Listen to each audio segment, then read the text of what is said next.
Hi friends, this lesson is all about making inferences. Our learning goal for today says, I can make inferences. Inferences? What does that mean? Well, actually, we make inferences all the time. We just don't realize it. As a matter of fact, this last Saturday, my son made an inference about what we were doing for the day. See, he woke up and I was already outside packing the car. And he said, Mama, where are we going today? I'm like, well, let's see. I need to pack an umbrella, some towels, a chair, and a bucket and a shovel. Those are all the things I'm going to put in the car, buddy. Do you know where we're going? And all of a sudden, his face got really bright. He ran inside and was outside a few minutes later, ready to go. Friends, we were going to the beach. Now, how did my son know that we were going to be going to the beach? That's right, he made an inference. When you make an inference, you think about the clues that you're given from the text, or sometimes from the pictures. So you're going to look for clues like a detective. What is the author and illustrator trying to tell you? Then you're going to add that to what you already know inside your brain. And when you mix those two together, that's going to equal an inference. Just like Miles did with going to the beach. He thought about, let's see, well, an umbrella, that could be used for a couple different things. But beach towels are normally used for swimming. The beach chair is normally used for when we're outside at the beach. And of course, at that point, it was kind of like, where are we going to be going swimming? But then when he saw the shovel and the pail, which you use in the sand at the beach, he knew those are all things he had used at the beach before. So then he knew what he needed to put on. He needed to put on his bathing suit. So he took the clues that he saw, and then he added it to what he already knew. And he made an inference. We do that all the time. Can you think of any inferences you made today? Oh, good. Very cool. All right, let's practice looking for clues in a text and adding it to what we already know to make our good inference.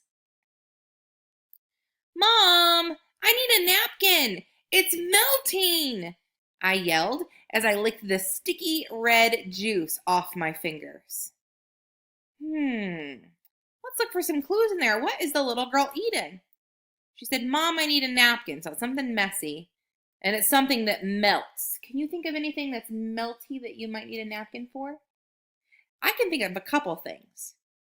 Then she says, I yelled as I licked the sticky red juice off my fingers. What could melt that you'd be holding in your hand that might be red and juicy when it slides down?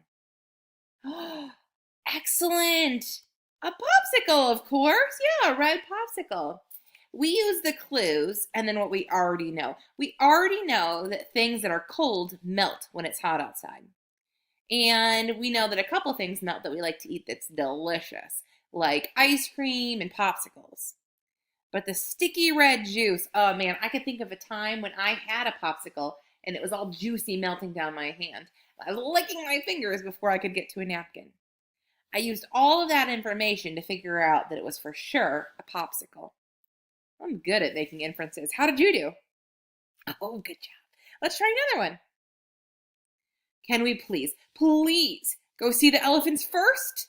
They're my favorite, I said as we walked through the gate.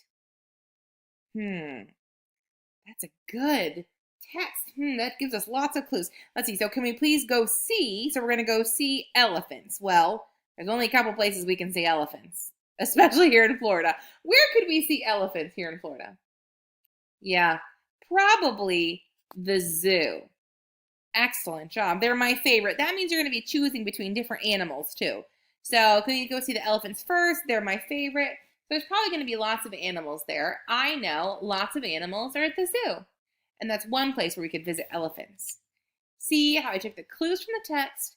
The author didn't have to tell me we were at the zoo. I could just figure it out. Excellent job making an inference. All right, this one I'm going to let you try, and then you're going to tell me the answer. Are you ready?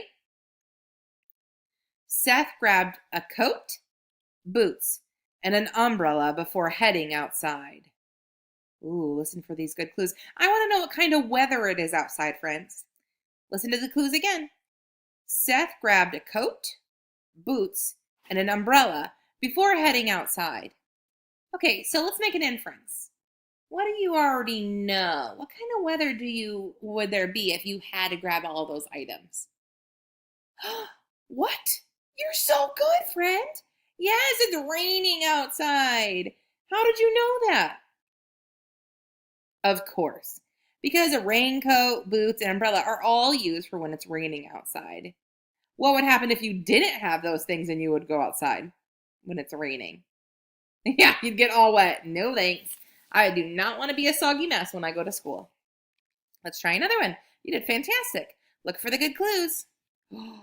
The cheese was gooey and warm. The sauce was spicy and the crust was so crunchy. Delicious. Okay, friends, I want to know what I'm eating here with this good description. What would be described like this? What do you know that has gooey cheese that's warm, sometimes a spicy sauce, and a crispy, crunchy crust? Oh, this one made me hungry too. Yeah, pizza, of course. Yum. I took what I already knew. Lots of things have gooey cheese on them. Like, at first I thought maybe it was a grilled cheese. But then I thought, oh, sauce. I did, well, grilled cheeses don't normally have sauce in it. And then a crunchy crust? Oh, okay. Put them all together, and I know out of all the foods that have those things in it, it's probably going to be pizza. Is your tummy rumbling, or is it just mine? That was a delicious inference. Well, friend, you did excellent. Our learning goal said I can make inferences, and that's exactly what we practiced today. You took the clues from the text, and then you added it to what you already know in your brain. And that is how you make an inference. Okay, it's your turn. I want you to make an inference. I'm going to read this text to you, and then I want you to tell me where is this story taking place. Okay, and then send it to Seesaw for your teacher. Here we go. The lights went dark as the music began. I snuggled down in my seat and stared at the big screen. I popped a piece of popcorn in my mouth and took a sip of my soda. Okay, what do you think the setting is of this story? Where are they in this story? Use the clues from the text, and then think about what you already know, and then Seesaw and let me know. All right, good luck, friend.